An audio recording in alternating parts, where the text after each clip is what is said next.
नमस्कार, दैनिक सवेरा टीवी देख रहे हैं आप और मैं गजेंद्र शर्मा इस समय आपके समक्ष लाइव हुआ हूं राजधानी शिमला से। आज दिन भर क्या कुछ खास रहा ये जानकारी आपके साथ साझा करेंगे। मुख्यमंत्री ने क्यों कहा कि वे ट्रांसफर्स के लिए नहीं बने हैं, इस पर भी चर्चा करेंगे। इसके अलावा कब जो है विंटर सेशन होना है, नई सरकार का गठन हुआ है, इसको लेकर भी आपसे बात साझा करेंगे। इसके अलावा किसे प्रोटेम स्पीकर बनाया गया है, ये तमाम जानकारी आपके साथ साझा करेंगे। जयराम ठाकुर ने क्यों कहा है कि उन्हें कोर्ट में जाने की धमकी क्यों दी है, ये भी आपको बताएंगे। सबसे पहले बात कर लेते हैं मुख्यमंत्री सुखविंदर सिंह सुक्खू की। तो मुख्यमंत्री सुखविंदर सिंह सुक्खू आज दिल्ली के लिए रवाना हुए हैं। दिल्ली के लिए रवाना होने से पहले उन्होंने मीडिया से बातचीत की और मीडिया से बातचीत के दौरान उन्होंने साफ तौर पर कहा कि वे ट्रांसफर्स के लिए नहीं आए हैं, सत्ता परिवर्तन नहीं बल्कि व्यवस्था परिवर्तन के लिए ये सरकार बनी है। और ऐसे में जहां जरूरत होगी, अगर कोई ऑफिसर जो है वो ढंग से काम नहीं करेगा, जो जिम्मेवारियां ऑफिसर्स को दी गई हैं अगर उसे जो है नहीं निभाएगा तो ही ट्रांसफर की जाएंगी। तमाम जो सुखविंदर सिंह सुक्खू ने आज ये बात कही है कि किसी भी जो अच्छा काम कर रहा होगा अधिकारी या कर्मचारी, उसका तबादला नहीं किया जाएगा, उसे बदला नहीं जाएगा और ये बदला बदली की राजनीति जो है वो नहीं की जाएगी। अक्सर ये देखा गया है कि जब भी नई सरकार का गठन होता है तो अपने सुटेबिलिटी के हिसाब से अधिकारियों की जो है वो अदला बदली की जाती है, कर्मचारियों को एक विभाग से दूसरे विभाग में बदल दिया जाता है। तो ये डर ना रहे कर्मचारियों के मन में, अधिकारी भी जो है बेस्ट परफॉर्म कर सकें, इसके लिए सुखविंदर सिंह सुक्खू ने आज बड़ी बात कही है कि वे ट्रांसफर करने के लिए यहां नहीं आए हैं, सत्ता परिवर्तन नहीं बल्कि व्यवस्था परिवर्तन जो है वो उनका मुख्य उद्देश्य है, उसके लिए यहाँ पर आए हैं। इसके अलावा उन्होंने बात कही है कि आज दिल्ली में जो है एक डिनर पार्टी रखी गई है। उसके बाद भारत जोड़ो जो यात्रा हो रही है 16 तारीख को, सभी जो कांग्रेस के विधायक हैं, कांग्रेस के बड़े नेता हैं, वो इस भारत जोड़ो यात्रा में शामिल होंगे। राहुल गांधी की इस यात्रा में पूर्ण सहयोग करेंगे। कैबिनेट का फैसला जो है वो आलाकमान के साथ डिस्कशन करके लिया जाएगा कि कौन जो है कैबिनेट मंत्री होगा। ये तमाम तरीके के डिस्कशन आलाकमान के साथ यहाँ पर की जाएगी। फिलहाल जो है दिल्ली के लिए रवाना हो चुके हैं सुखविंदर सिंह सुक्खू और सेशन को लेकर एक उन्होंने बात कही है, क्योंकि हिमाचल प्रदेश का विंटर सेशन होता है, नई सरकार बनती है तो उसके सामने वहां पर ओथ भी होती है, विधायकों की ओथ उसमें होनी होती है। तो ये जो शीतकालीन सत्र रहता है ये धर्मशाला में आयोजित किया जाता है। तो इसको लेकर मुख्यमंत्री ने कहा है कि ये जो सत्र है ये या तो 28 से 30 दिसंबर के बीच में होगा, अगर उस समय ये नहीं होता है तो 15 जनवरी के बाद इस सेशन को करवाया जाएगा। जिस तरीके से भी सरकार को ठीक लगेगा, जो भी परिस्थितियां उस समय होंगी उसके हिसाब से जो है वो विंटर सेशन का यहाँ पर आयोजन किया जाएगा। प्रधानमंत्री से भी जो है उन्होंने इस समय दिल्ली क्योंकि जा रहे हैं तो प्रधानमंत्री से मिलने का भी समय मांगा है। तमाम हिमाचल के परिप्रेक्ष्य में जो भी बातें हैं, हिमाचल की जो आर्थिक स्थिति को लेकर बातें हैं, हिमाचल में किस तरीके की गवर्नेंस चल रही है उसको लेकर जो बातें हैं वो इनको लेकर भी चर्चा जरूर प्रधानमंत्री से होगी, क्योंकि 70,000 करोड़ रुपए के कर्जे में हिमाचल है। तो ऐसे में हिमाचल को केंद्र की मदद की भी आवश्यकता होगी, तो केंद्र से भी मदद की मांग, क्योंकि हर जो प्रदेश सरकार होती है, प्रदेश का जो मुखिया होता है वो केंद्र सरकार के समक्ष जाकर जो है वो अपनी बात रखता है। तो ऐसे में अब सुखविंदर सिंह सुक्खू हिमाचल प्रदेश के नए मुख्यमंत्री है तो वो हिमाचल प्रदेश के हितों की बात वहां पर जाकर रखेंगे और वहां पर जाकर जो है पूरी स्थिति क्लियर करेंगे। इसके अलावा 18 तारीख को लौटने का कार्यक्रम जो है वो मुख्यमंत्री का, क्योंकि भारत जोड़ो यात्रा में शामिल होना है, अलवर में वो सारे विधायकों के साथ वहां पर शामिल होंगे। 18 तारीख को वहां से जो है वापस शिमला लौट आएंगे मुख्यमंत्री सुखविंदर सिंह सुक्खू। इसके अलावा बात कर लेते हैं पूर्व मुख्यमंत्री जयराम ठाकुर की। तो जयराम ठाकुर ने आज साफ तौर पर कहा है कि जो सरकार कह रही है बदला बदली की भावना की, इसमें बात झलकती है कि अप्रैल माह से लेकर जितने भी कार्य हैं उनका अवलोकन यहाँ पर करने की बात कह रही है। और जो टेंडर, उन्होंने साफ तौर पर कहा है कि अगर अवलोकन करना है तो अवलोकन करे, लेकिन जो विकास के कार्य हैं, कहीं पर बीडीओ ऑफिस खुला है, कहीं पर एसडीएम ऑफिस खुला है, उसे बंद ना करे, उसे जो है किसी भी सूरत में बंद ना करे। ये सरकार जो नई सरकार चुनकर आई है, हाँ अवलोकन करना है, कहीं लगता है गलत हुआ है तो उसके लिए वो तैयार हैं। उसके लिए जो है जो वर्तमान सरकार है वो उनका कार्यों का अवलोकन कर सकती है, लेकिन जो लोगों की सुविधाओं के लिए एसडीएम कार्यालय खोले गए, एसडीओ कार्यालय खोले गए, पुलिस थाने खोले गए हैं, इन सब चीज़ों को जो है वो बंद ना किया जाए। ये जो है बात पूर्व मुख्यमंत्री जयराम ठाकुर ने आज कही है। उन्होंने साफ तौर पर कहा है कि अगर वर्तमान सरकार ऐसा करती है, वर्तमान सरकार के मुखिया अगर ऐसा कोई फैसला लेते हैं जो लोगों के सुविधाएं जिससे महरूम हो, लोगों को सुविधाओं के लिए जो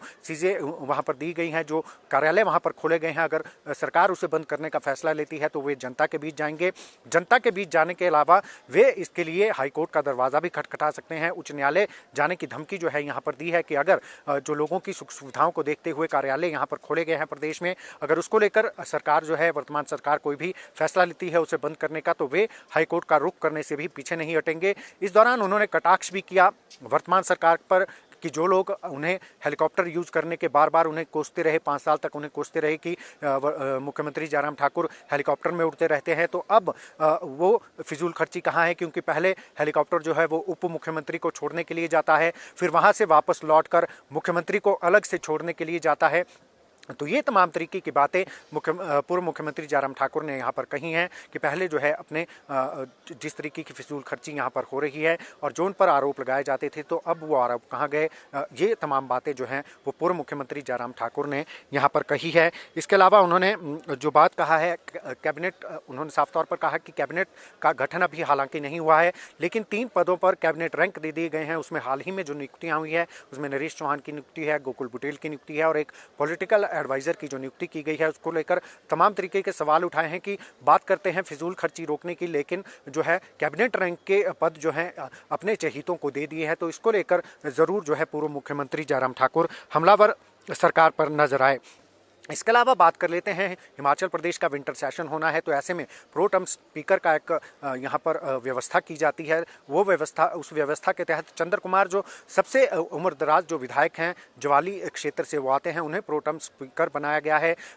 तमाम विधायकों की शपथ धर्मशाला में होनी है। हालांकि कब वो सेशन होता है इसको लेकर संशय जरूर बरकरार है, लेकिन शपथ उनकी होनी है। उसके बाद जो है विधायक अपना स्पीकर चुनते हैं या उसे ही कंटिन्यू करना है सरकार ने। तो ये तमाम तरीके की बातें जो हैं वो बाद में देखी जाती हैं, लेकिन विधायकों को शपथ दिलाने के लिए जो है प्रो टर्म स्पीकर का एक व्यवस्था दी जाती है। उसके लिए चंद्र कुमार जो है यहाँ पर वो उनको जो है नियुक्त किया गया है, वो जो है सभी विधायकों को शपथ दिलाएंगे। उसके बाद विधायक जो कांग्रेस क्योंकि मेजोरिटी में है तो वो तय करेगी कि उनका स्पीकर कौन होगा, डिप्टी स्पीकर कौन होगा, लेकिन जो सबसे पहले विधायकों को शपथ दिलाएंगे वो यहाँ पर प्रो टर्म स्पीकर जो बनाए गए हैं चंद्र कुमार, वो यहाँ पर दिलाएंगे।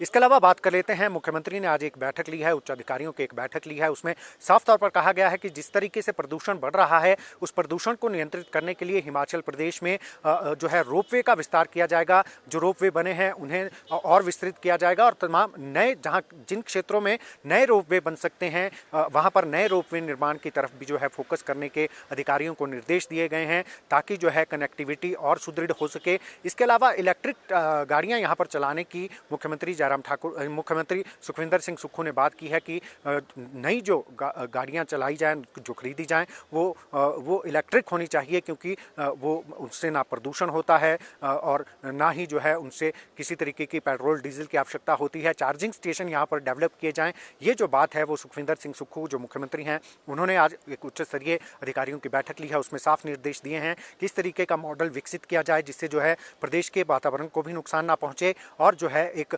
जो है कम लागत, कम ईंधन जिसमें खर्च हो, कम लागत जिसमें आए, ऐसी व्यवस्था जो है वो ज़रूर की जा सके। इसके अलावा किसानों की आय को सुदृढ़ बढ़ाने के लिए भी जो है वो अधिकारियों को निर्देश दिए गए हैं कि उनकी आय कैसे बढ़ सकती है, इसको लेकर भी रणनीति तैयार की जाए, इसको लेकर भी योजना बनाई जाए, क्योंकि अधिकांश जो हिमाचल प्रदेश का तबका है वो ग्रामीण क्षेत्रों में निवास करता है। ऐसे में किसानों बागवानों की आय कैसे बढ़ाई जा सकती है, इसको लेकर एक रणनीति तैयार करने की आवश्यकता पर यहाँ पर सुखविंदर सिंह सुक्खू ने बल दिया है और अधिकारियों कर्मचारियों को तमाम तरीके के निर्देश जो है वो यहाँ पर जारी किए गए हैं। तो ये उच्च स्तरीय बैठक जो है आज वो सेक्रेटेरिएट में बुलाई गई थी। इसके अलावा बात कर लेते हैं गोकुल बुटेल की, तो गोकुल बुटेल को प्रधान सलाहकार आईटी यहाँ पर मुख्यमंत्री का नियुक्त किया गया है और उन्होंने जो है आज अपने पद का पदभार जो है ग्रहण कर लिया है। मीडिया से रूबरू होते हुए उन्होंने कहा कि जो नई टेक्नोलॉजी आई है, क्योंकि उन्हें इनोवेटिव आइडियाज़ के लिए भी जो है यहाँ पर उन्हीं पर दायित्व है, तो नई चीज़ें क्या हो सकती हैं, युवाओं को किस तरीके से रोजगार के बेहतर साधन प्रदेश में ही मुहैया करवाए जा सकते हैं, इसको लेकर उन्होंने यहाँ पर बात कही है कि इसको लेकर सरकार जो है वो ज़रूर योजना बनाएगी, बजट में ऐसी नई चीज़ें लाई जाएंगी, ऐसी चीज़ों पर फोकस किया जाएगा। उन्होंने साफ तौर पर कहा कि थोपी नहीं जाएंगी चीज़ें, एक एक करके चीज़ें जो है ऐसी ऐसी योजनाएं लागू की जाएंगी जिससे जो है प्रदेश की युवाओं को प्रदेश में ही रोजगार मिल सके। ये तमाम तरीके की बातें जो हैं गोकुल बुटेल, जो प्रधान सलाहकार आईटी यहाँ नियुक्त किए गए हैं, उन्होंने कही है। तो ये कुछ अपडेट्स थी जो हमने आपके साथ साझा करने की थी। तमाम अपडेट्स के लिए आप देखते रहें दैनिक सवेरा टीवी।